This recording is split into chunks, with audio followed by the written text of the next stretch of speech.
Hi, part three. I was about to say because her cousin John,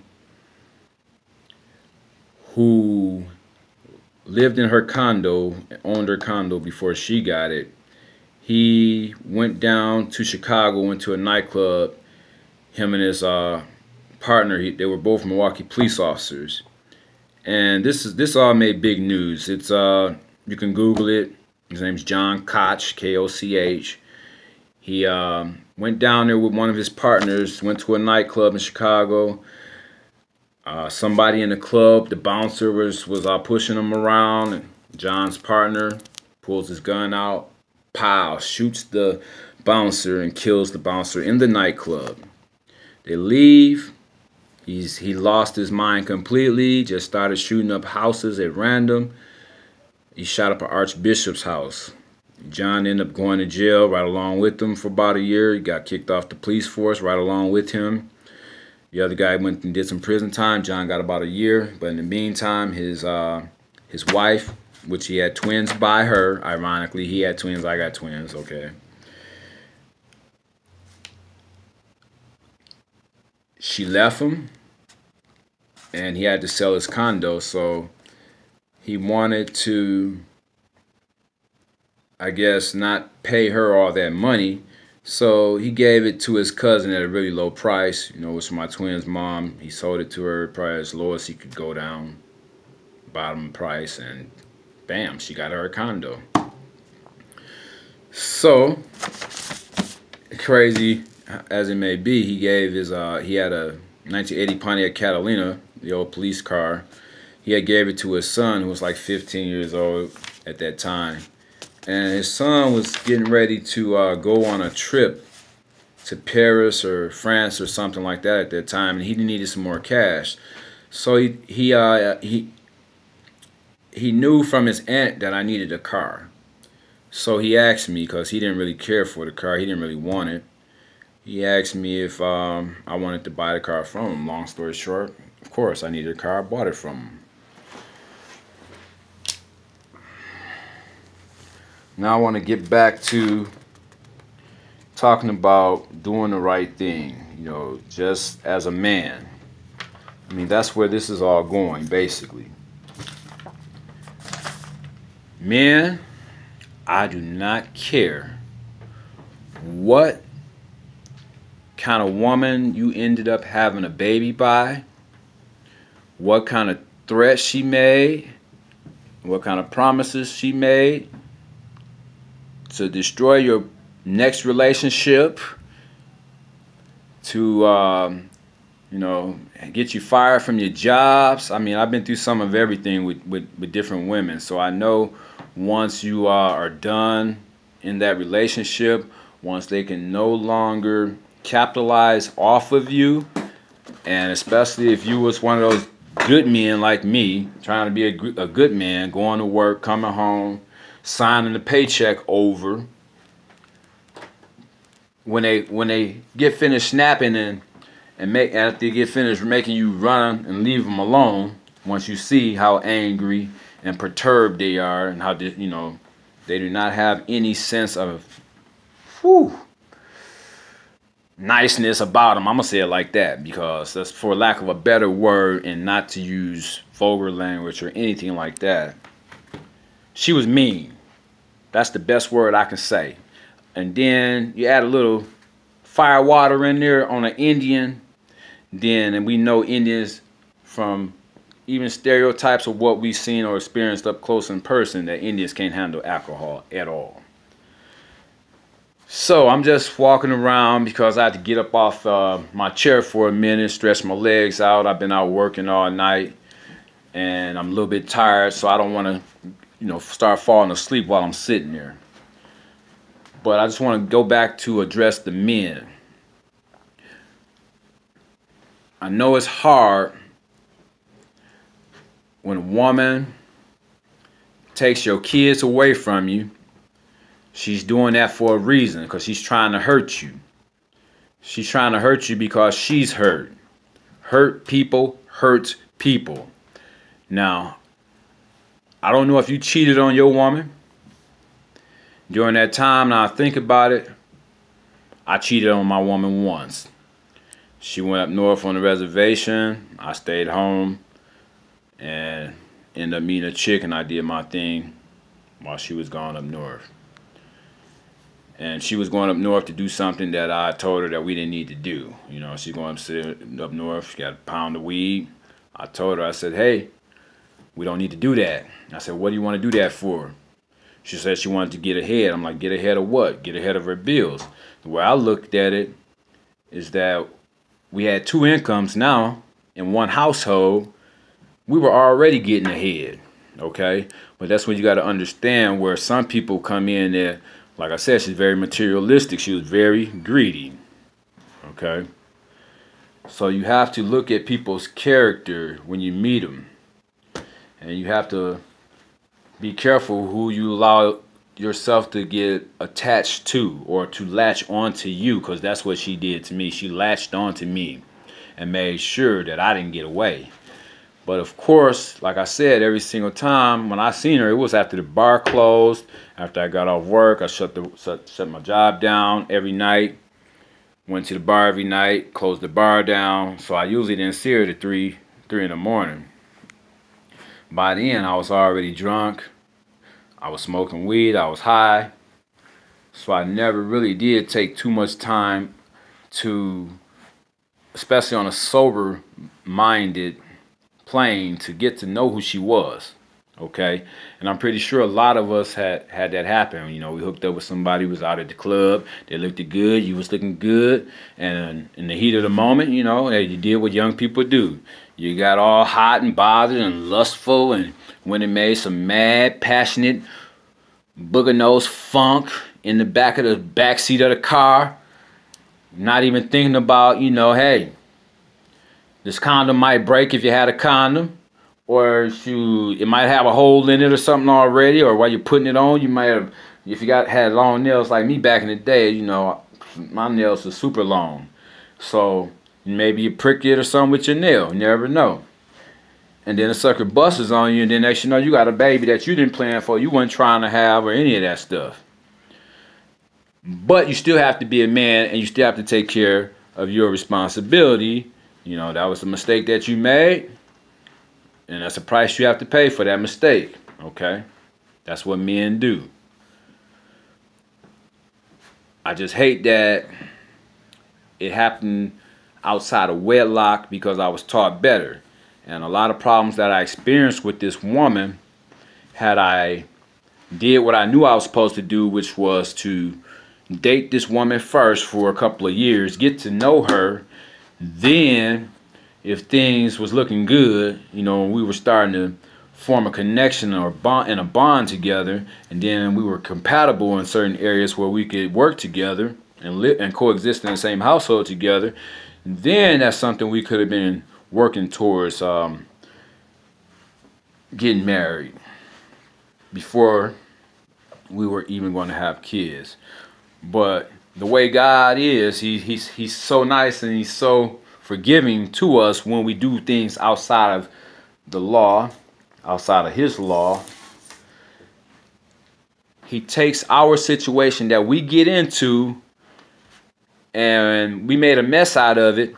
He take it and he use it and works it for his plan, okay? If you understand that. So he takes our mess and he turns it into something that's going to be useful for his glory. I'm going to say it like that. So men, basically all I'm saying is it's time out for all them excuses as to why we wasn't in our kids' life, why we wasn't supporting our kids, not paying child support, whatever the case may be, spending quality time with our kids. And now when we look at the generations of kids now, what they're doing, they are always brought up on video games. San Andreas is one of the biggest ones out there, that Grand Theft Auto and all that stuff, that got these kids in the state of mind that they're in now. They're stealing cars like crazy. They're crashing into people. They're crashing and killing themselves. But they learned all this stuff from playing these video games at a very young age as a kid. Their brains was being programmed.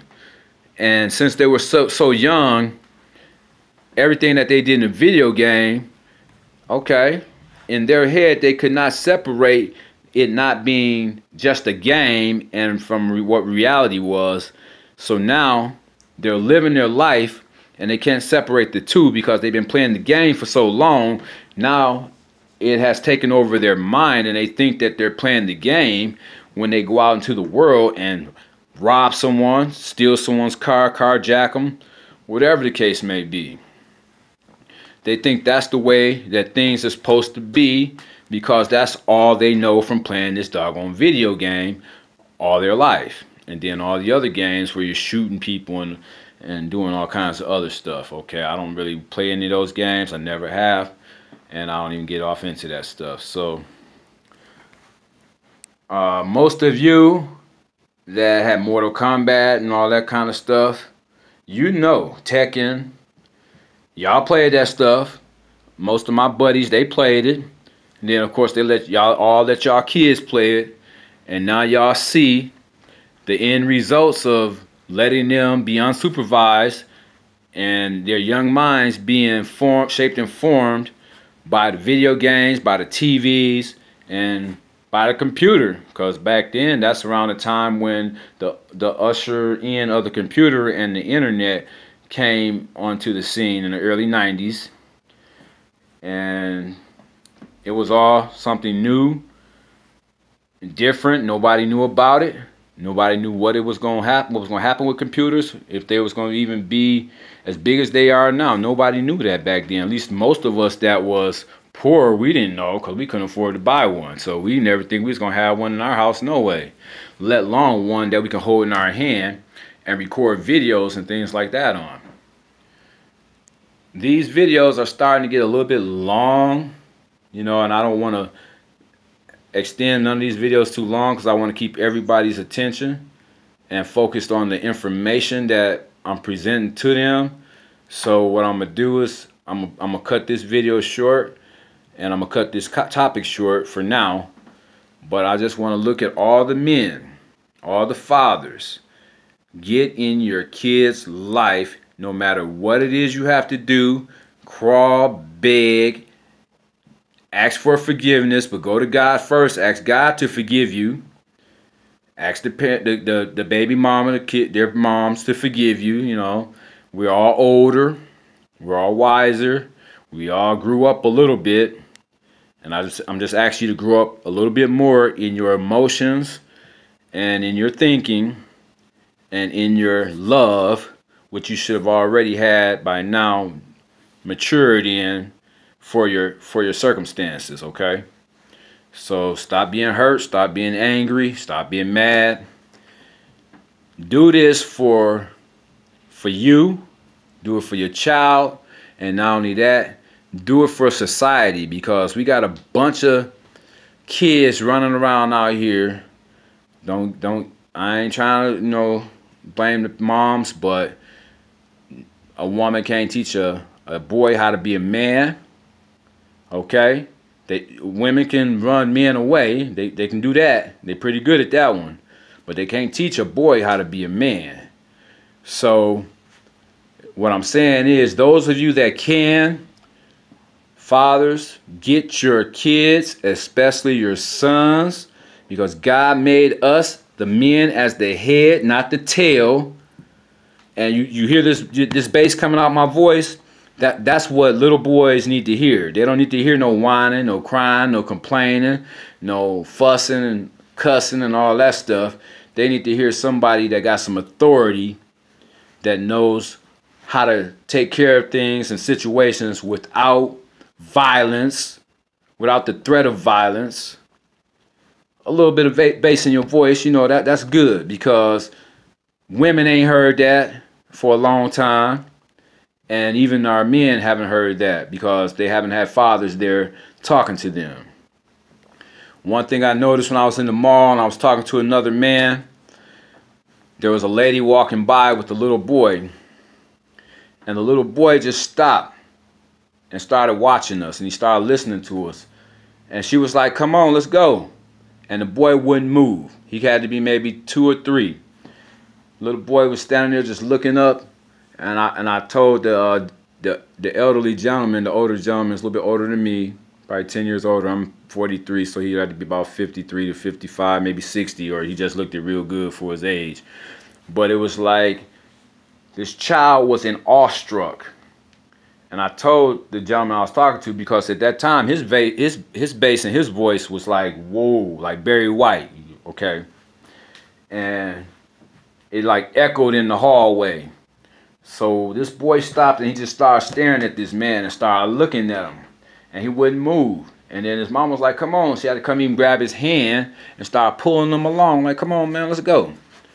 And I'm like, yeah, see, he ain't heard no man voice. And he want to hear a man's voice. That's why he was sitting basically like at our feet, listening to every word that we were saying. And now when I look back and I think about that whole situation, that whole scenario, from the things I've been learning, kids, they can see stuff that we can't see. Okay? Animals can too. They can see spirits. They can see angels. They can see all kinds of stuff because their minds are still pure. They haven't been contaminated. Their mind, the third eye is still open. Okay? And we always often wonder, like, what do animals be looking at, or what they be, listening to, or talking, who they be talking to and stuff. So it started making me think about this guy a little bit more after he had left. He had a UPS outfit on or something like that, or some kind of delivery service, Federal Express, I don't know, some kind of parcel service uniform that he had on. Now that I think about it more, and I think about some of the things that he was saying to me, and he told me he'd see me again after he left. So I'm starting to think now that maybe this guy was more than meets the eye. Okay? I don't know if you've ever been entertaining angels unawares or anything like that, but it's like this face was very familiar.